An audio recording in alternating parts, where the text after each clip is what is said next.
abbiamo coperto il mondo di fibre ottiche, di cavi telefonici, facciamo comunicazioni per riflessione satellitare, facciamo talmente tante di quelle cose nell'ambito elettromagnetico che questi fenomeni oramai sarebbero drammatici. Delle esplosioni che avvengono verso lo spazio interplanetario e quindi quando arrivano sulla Terra le particelle del vento solare, poi risultati di questa esplosione, interagiscono con il nostro campo magnetico. Questa interazione può dare luogo in certe condizioni a delle forti perturbazioni del campo magnetico terrestre che possono danneggiare fondamentalmente i nostri sistemi tecnologici. Questo ha un'influenza anche per le attività militari. I satelliti vengono utilizzati per fare il posizionamento dei missili militari, quindi se punti verso una zona, siamo all'ISIS, tu puoi sbagliare il posizionamento perché può essere degradato questo segnale e questo missile può essere guidato verso un obiettivo che non era quello previsto inizialmente.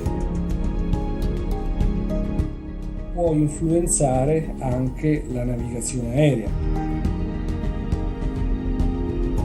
E addirittura qualcuno dice che i piloti che stanno moltissime ore della loro vita a bordo di un aereo potrebbero subirne degli effetti anche seri sulla loro salute. Questi fenomeni sono molto più rilevanti e molto più significativi alle alte latitudini. In Europa, per esempio, la penisola scandinava o la Gran Bretagna. Ci si aspetta che questi fenomeni si attenuino un po', ma che possa ritornare un loro massimo intorno al 2022.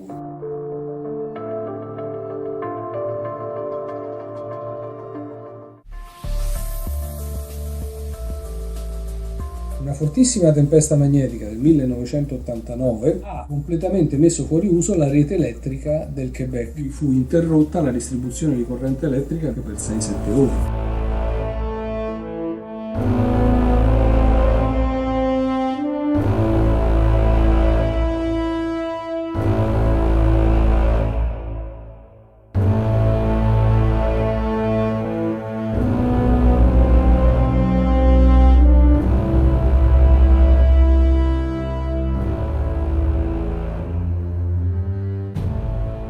Like clockwork, the full moon appears every month in our sky, a sight so familiar that we often take it for granted. But about twice a year, over the course of a few hours, the full moon sports a decidedly different look. What causes this sudden change? A lunar eclipse occurs when the moon passes through the Earth's shadow, just as a solar eclipse occurs when part of the Earth passes through the moon's shadow. But the moon circles the Earth every month as it cycles through its phases, lining up at both full moon and new moon. So why don't eclipses happen twice a month? The reason is that the moon's orbit around the Earth is tilted relative to the Earth's orbit around the sun. Although the Earth and the moon always cast long shadows, they rarely shade each other thanks to the moon's orbital tilt. But if that's the case, why do eclipses happen at all? Throughout the year, the moon's orbital tilt remains fixed with respect to the stars, meaning that it changes with respect to the sun. About twice a year, this puts the moon in just the right position to pass through the Earth's shadow, causing a lunar eclipse. As the moon passes into the central part of the Earth's shadow, called the umbra, it darkens dramatically. Once it's entirely within the umbra, the moon appears a dim red due to sunlight scattered through the Earth's atmosphere. In fact, if you watched the eclipse from the surface of the moon, you'd see the sun set behind the entire Earth, bathing you in a warm red glow. Back home, you'll have to stay up late to watch a lunar eclipse, but if you do, you'll see the moon in rare form, and you'll catch a brief glimpse of our own planet's long shadow.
stock up on the emergency supplies. Experts are saying a huge meteor is rocketing close to Earth with the power of 3 billion atomic bombs. China's Purple Mountain Observatory discovered the massive asteroid using Asia's largest telescope, determining the meteor was passing Earth with a range of 18.8 times the distance between Earth and the Moon. The asteroid, named 2009 ES, is one of over 1,600 asteroids near Earth. A minor change in its flight path could have devastating effects. Scientists believe an asteroid similar in size was responsible for the demise of the dinosaurs.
Approximately 8:30 this evening, officers from the 10th Precinct were on patrol, driving westbound on West 23rd Street when they witnessed a large explosion in front of 131 West 23rd Street. Oh, it was like a big ball, like a volcano, put it that way, because it was in the center was red, and out of it was white. Some people's eardrums probably have bust because the sound was so loud. There were 29 injuries here, one considered serious. 24 of these people have been transported to area hospitals with various degrees of scrapes, abrasions from glass, from metal.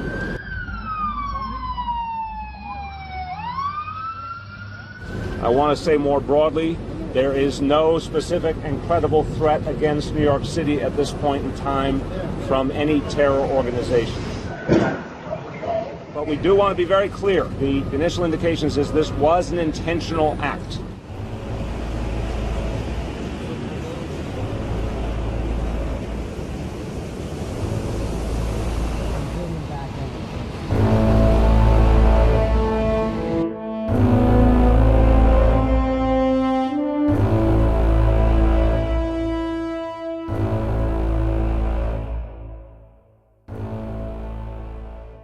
Explosive device went off in this trash can along the route of a military charity run earlier this morning in New Jersey. It's believed the device was placed inside the can when it went off, and authorities say it was along the route for a Marine Corps charity run that was taking place in Seaside Park.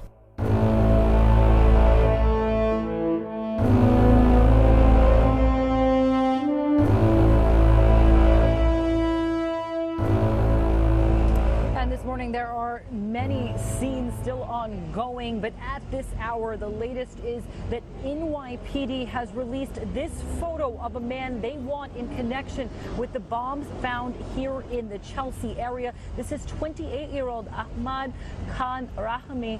They say they want him in connection with the two bombs that were found in the Chelsea area. And at this hour, they are also in New Jersey, in Elizabeth, and they are doing what they're only calling an ongoing terror investigation. Police in New Jersey detonating one of several suspicious devices that was found late Saturday near a bar and a train bridge. The mayor of Elizabeth saying this. I don't think any mayor prepares for this or wants this to happen in their city. The incident about 40 minutes from where a blast in Manhattan's Chelsea neighborhood injured dozens, and an intact pressure cooker with similarities to the exploded device was found just blocks away. Now, with residents again worried, New York Mayor Bill de Blasio says officials are working hard to keep people safe. You will see a very substantial NYPD presence this week, bigger than ever. Earlier Saturday in Seaside Park, New Jersey, one of 3 pipe bomb type devices wired together detonated in a garbage can. Now, no one was injured, but authorities do believe that the blast was probably meant to disrupt a Marine Corps charity run. Police say that there are similarities to that incident and the one in New York, but they've stopped short of saying that they are linked. And the 2 blasts did come on the same day as a man stabbed 9 people in a Minnesota mall.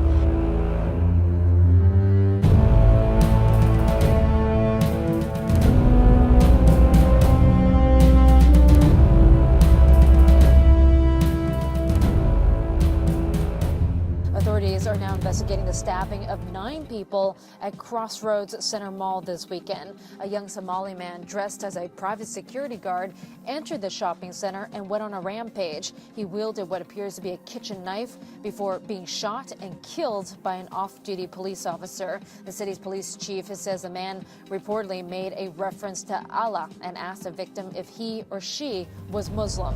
None of the injured victims suffered life-threatening wounds.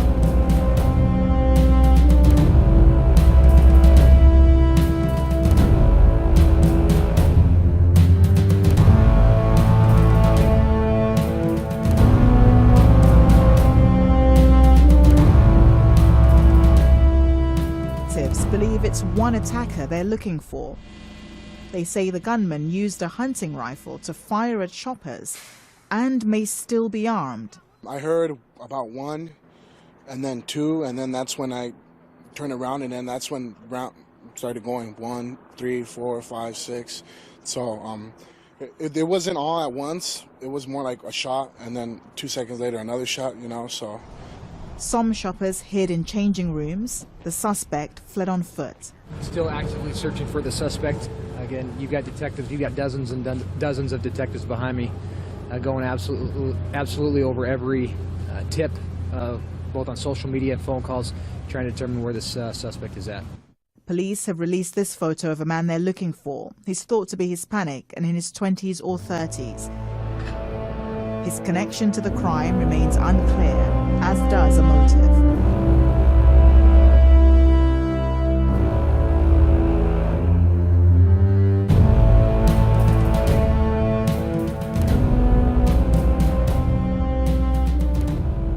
Now to the latest on the deadly shooting at a Washington State mall. Police say the manhunt for the shooter who killed 5 people is over. Saturday night, they arrested a 20-year-old man who immigrated from Turkey but is a legal U.S. resident. Andrew Spencer has more. Police say 20-year-old Arkan Satine of Oak Harbor, Washington, is the man who walked into a Macy's store and started shooting. In our community, we suffered a devastating loss of 5 treasured members of our community who had done nothing more than what we all have done on any given day, gone to the shopping mall. That was us in that mall. Blurry surveillance photos showed a rifle-toting man at the Washington State Mall. Police in Burlington say he is the sole person responsible for killing 5 people in a shooting rampage Friday night. The suspect entered the mall without a weapon. About 10 minutes later, entered Macy's with a rifle, fired multiple times, struck, again, 4 females ranging in age from a teenager to seniors. Also, a male was struck, and all 4 of those were mortally wounded. Witnesses described a chaotic scene when the shooting started about 7 o'clock Friday night, with people running, unsure of where to seek safety. The most chaotic I've seen in a while, and the most chaotic that to me it's ever been here. I wouldn't think this would even happen here, so I'm shocked. After the attack, the man vanished into the night along Interstate 5 about an hour north of Seattle. Deputies arrested Satine Saturday as he walked along a sidewalk in Oak Harbor. They say he did not try to run.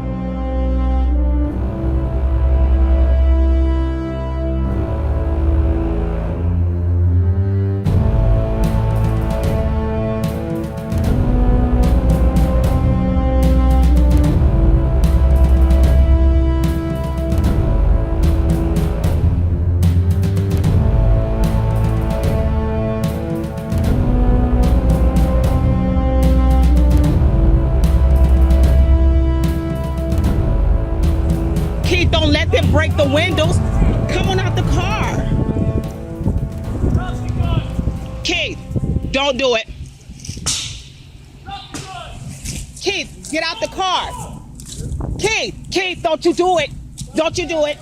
Keith, don't you do it. Did you shoot him? Did you shoot him? I've got a feeling that's about to happen. That looks like a bad dude, too, to be honest with you. Which way are they facing? Police 1, they're facing westbound. I think he may have just been tasered. Shots fired! Ooh. 321, we have shots fired. We have one suspect down.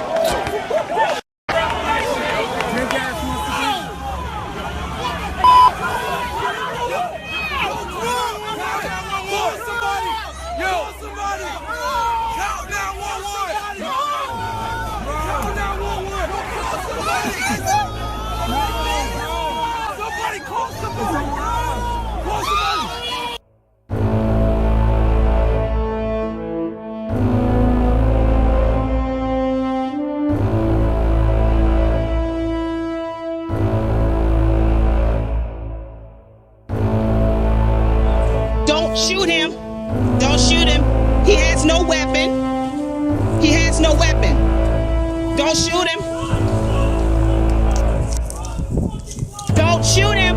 Don't shoot him. He didn't do anything. He doesn't have a gun. He has a TBI. He's not going to do anything to you guys. He just took his medicine.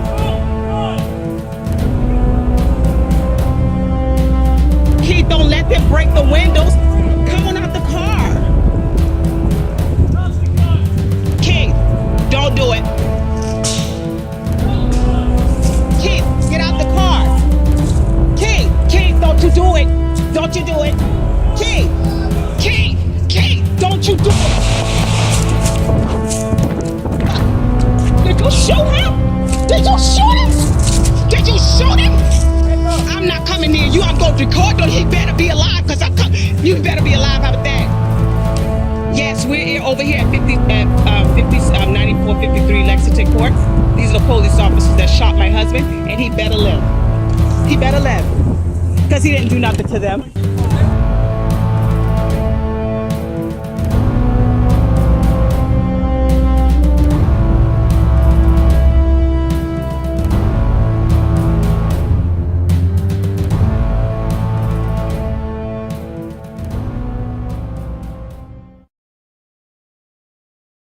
This guy's still walking and following commands. Not for taser, I think. I've got a feeling that's about to happen. That looks like a bad dude, too, to be honest with you. Which way are they facing? Police 1, they're facing westbound. I think he may have just been tasered. Shots fired! The first caller informed that a male ran from the vehicle saying it's going to blow. Remember, Officer Shelby's en route to another call, but she comes across this at 7:41. Found it abandoned in the roadway. She informs the dispatcher that she's not having cooperation from the person there, and I'm not going to get into more detail on that. That will come out later. One shot was fired by Officer Shelby, and a taser was deployed by Officer Tyler Turnbow.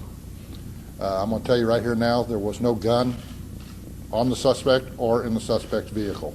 I want to assure our community, and I want to assure all of you and people across the nation who are going to be looking at this, we will achieve justice. You all want to know who that big bad dude was? That big bad dude was my twin brother. That big bad dude was a father. That big bad dude was a son. That big bad dude was enrolled at Tulsa Community College, just wanting to make us proud. We're demanding today, immediately, that charges are pressed against this officer that was incompetent, that took my brother's life. We're demanding that, and it's time for everybody to demand that this stops and that justice is served.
In the head.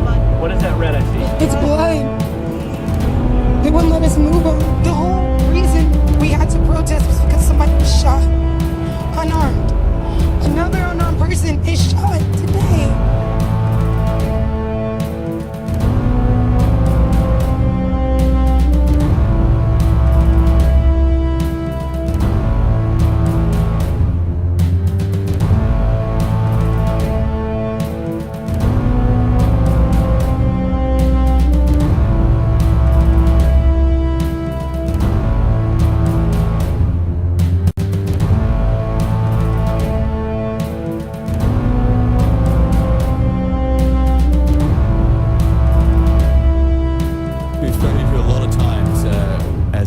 typhoons have hit, you've been through a lot of these kind of things. So on a scale of the typhoons which you've experienced over the years, where would you put this one?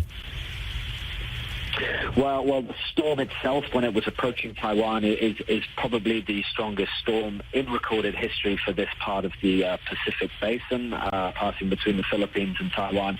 You know, we just haven't seen a storm that strong before. Meranti roared in from the Pacific Ocean with the status of super typhoon, the third most violent on record by the time it was battering southern Taiwan. Schools and businesses had closed, trains and flights were cancelled. With wind speeds gusting to more than 350 kilometers per hour, Taiwan hadn't experienced anything like it for more than 100 years. When it was upgraded to a super typhoon, Taiwan stepped up its precautions. Still, when Meranti struck, many people here have been shocked by its ferocity. Damage to buildings and power lines has been extensive, with hundreds of thousands of homes left without electricity. Some coastal areas found their sea defenses completely overwhelmed. We could even see the waves shooting over the harbor wall before. In recent typhoons, we haven't seen waves this big. As Meranti takes its destructive force onto the coast of mainland China, Taiwan is left to assess the damage from its close encounter with a monster storm.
A plane blown into a wall by Typhoon Meranti. The parked aircraft was struck by powerful winds at Xiamen Airport in China on Thursday. Fortunately, there were no casualties. Rescue work is now underway in southeastern parts of the country. Homes have been destroyed by flooding and thousands have had to evacuate. Several historic sites have also been affected.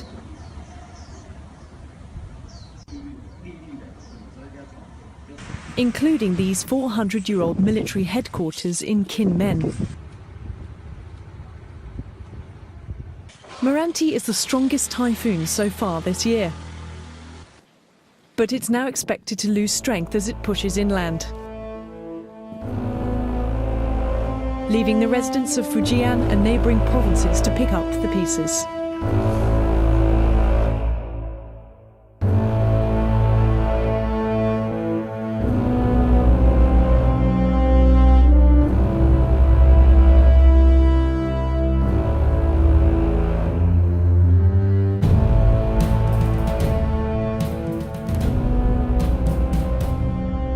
Affecting Taipei, Taiwan. Now, this made landfall in the northeastern part of the island Tuesday afternoon local time. You can see the winds whipping. A lot of rain has been coming into Taiwan.